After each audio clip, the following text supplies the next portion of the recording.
Hi friends, welcome to our channel.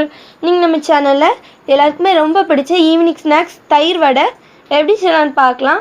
அதுக்கு முன்னாடி நம்மளோட சேனலில் ஃபஸ்ட் டைம் பார்க்குறவங்க கீழே உள்ள சப்ஸ்கிரைப் பட்டனை கிளிக் பண்ணிக்கோங்க. பக்கத்தில் உள்ள பெல் ஐகானையும் கிளிக் பண்ணிக்கோங்க. வாங்க வீடியோக்குள்ளே போகலாம். நாங்கள் இன்றைக்கி 1 கப் அளவுக்கு உளுந்தம்பருப்பு எடுத்திருக்கோம். இப்போ இதை ஊற வைக்கலாம். உளுந்தம்பருப்பை ஊற வைக்கிறதுக்கு இதை வேறு பாத்திரத்தில் மாற்றி வச்சிடலாம். ஒரு பாத்திரத்தில் நம்ம எடுத்து வச்சுருக்க உளுந்தம்பருப்பு சேர்த்துக்கோங்க. இப்போ உளுந்தம்பருப்பு முங்குற அளவுக்கு தண்ணி சேர்த்துக்கலாம்.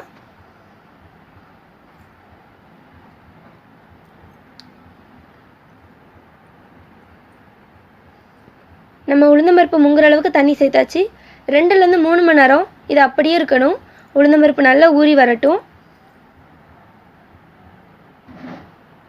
2 மணி நேரம் போல் ஆயிருக்கு. பாருங்கள் ஃப்ரெண்ட்ஸ், நம்ம உளுந்தம்பருப்பு நல்லா ஊறி வந்திருக்கு. இதை இப்போ நல்லா வாஷ் பண்ணிவிட்டு நம்ம ஒரு மிக்ஸி ஜாரில் மாற்றி வைக்க போகிறோம். ஒரு மிக்ஸி ஜாரில் நம்ம ஊற வச்சுருக்க உளுந்தம்பருப்பு சேர்த்துக்கோங்க. இப்போ இதில் உப்பு தேவையான அளவு சேர்த்துக்கலாம். இதில் தண்ணி எதுவுமே சேர்க்காமல் நம்ம நல்லா பேஸ்ட்டாக அரைச்சி எடுக்க போகிறோம். பாருங்கள் ஃப்ரெண்ட்ஸ், இந்தளவுக்கு நல்லா பேஸ்ட்டாக அரைச்சி எடுத்தாச்சு. இதை இப்போ வேறு பாத்திரத்துக்கு மாற்றி வச்சிடலாம். ஒரு பாத்திரத்தில் நம்ம அரைச்சி வச்சுருக்க உளுந்த மாவு சேர்த்துக்கோங்க. இதை இப்போ நல்லா கலந்து விடலாம். இந்த மாதிரி நல்லா கலந்து விட்டுக்கோங்க.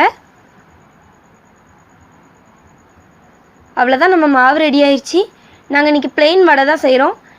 உங்களுக்கு வெங்காயம் பிடிக்கும் அப்படின்னா வெங்காயம் சேர்த்துக்கலாம், பச்சை மிளகாய் கூட சேர்த்துக்கலாம். நாங்கள் இன்றைக்கி எதுவுமே சேர்க்காமல் பிளெயின் வடை தான் செய்ய போகிறோம். நம்ம இப்போ உளுந்த வடை செய்யலாம்.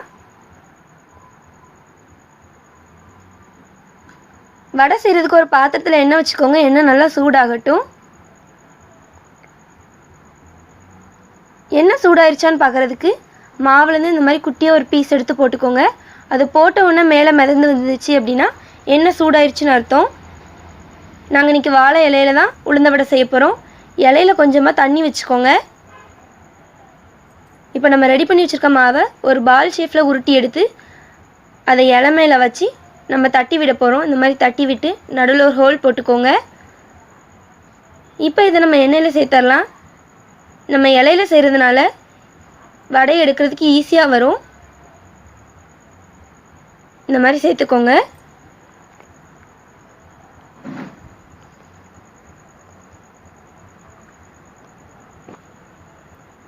இப்போ இதை 1 சைட் திருப்பி போடலாம்.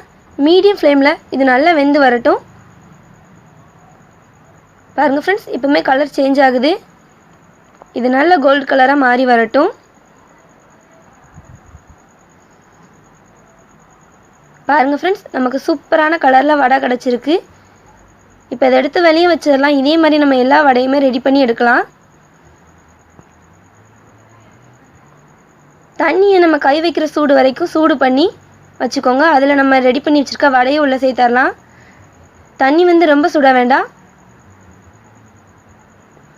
ஒரு 2 நிமிஷம் வடை இப்படியே கடக்கட்டும். இந்த மாதிரி திருப்பி விட்டுக்கோங்க. 2 நிமிஷம் போல் ஆயிடுச்சு. இப்போ வடையை எடுத்து நம்ம கையில் வச்சு லைட்டாக பிழிஞ்சு விட்டுக்கலாம். இப்படி செய்கிறதுனால தயிர் நல்லா உள்ளே போகும். வடையும் ரொம்பவே சாஃப்டாக கிடைக்கும். அவ்வளோதான், நம்மளோட வடை ரெடி ஆயிடுச்சு. இப்போ நம்ம தயிர் ரெடி பண்ணலாம்.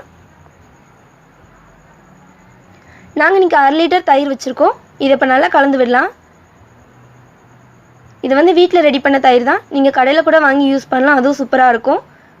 இந்த மாதிரி தயிரை நல்லா கலந்து விட்டுக்கோங்க.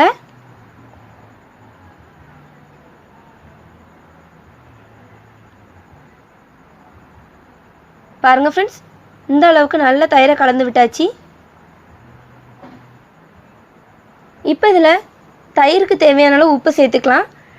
நம்ம வடையில் ஆல்ரெடி உப்பு சேர்த்துருக்கோம், அதனால் உப்பு கம்மியாகவே சேர்த்துக்கோங்க. உப்பு சேர்த்து நல்லா கலந்து விடலாம். இப்போ நம்ம தயிருக்கு தாளிசம் பண்ண போகிறோம். அதுக்கு ஒரு பாத்திரத்தில் எண்ணெய் வச்சுக்கோங்க. எண்ணெய் நல்லா சூடாகட்டும். எண்ணெய் நல்லா சூடாயிருச்சு. இதில் உளுந்தம்பருப்பு சேர்த்துடலாம். இப்போ இதில் கடுகு சேர்த்துக்கலாம். ஒரு வரமிளகாய் அதை இந்த மாதிரி கட் பண்ணி சேர்த்துக்கோங்க. ஒரு கைப்பிடி அளவு கருவேப்பிலை, ஒரு சின்ன துண்டு இஞ்சி அதை துருவி சேர்த்துக்கோங்க. சேர்த்தது நல்லா கலந்து விடலாம். அவ்வளோதான், நம்மளோட தால்சம் ரெடி ஆயிடுச்சு. இதை இப்போ தயிரில் சேர்க்க போகிறோம். நம்ம ரெடி பண்ணி வச்சுருக்க தயிரில் தால்சத்தை சேர்த்துடலாம். அதில் ஒரு பச்சை மிளகாய் குட்டி குட்டியாக கட் பண்ணி அதையும் சேர்த்துக்கோங்க. சேர்த்து நல்லா கலந்து விடுங்க. அவ்வளோதான், நம்மளோட தயிர் ரெடி ஆயிடுச்சு. இதை இப்போ வடை மேலே சேர்க்க போகிறோம். நம்ம ரெடி பண்ணி வச்சுருக்க வடை மேலே தயிர் இந்த மாதிரி ஊற்றிக்கலாம். இந்த மாதிரி ஃபுல்லாக ஊற்றிக்கோங்க. நம்ம தயிரை ஃபுல்லாக ஊற்றி வச்சு 1 மணி நேரம் இது அப்படியே இருக்கணும். பாருங்கள் ஃப்ரெண்ட்ஸ், நம்மளோட தயிர் வடை எந்தளவுக்கு சூப்பராக ரெடி ஆயிடுச்சுன்னு. ரொம்ப ஈஸியாக செய்யலாம். டேஸ்ட்டு சூப்பராக இருக்கும். எல்லாருக்குமே ரொம்ப பிடிக்கும். நீங்களும் செஞ்சு பாருங்கள். இந்த வீடியோ உங்களுக்கு பிடிச்சிருந்தா தாயம்மா சமையலுக்கு சப்ஸ்கிரைப் பண்ணுங்கள், லைக் பண்ணுங்கள், ஷேர் பண்ணுங்கள், கமெண்ட் பண்ணுங்கள். தேங்க்யூ.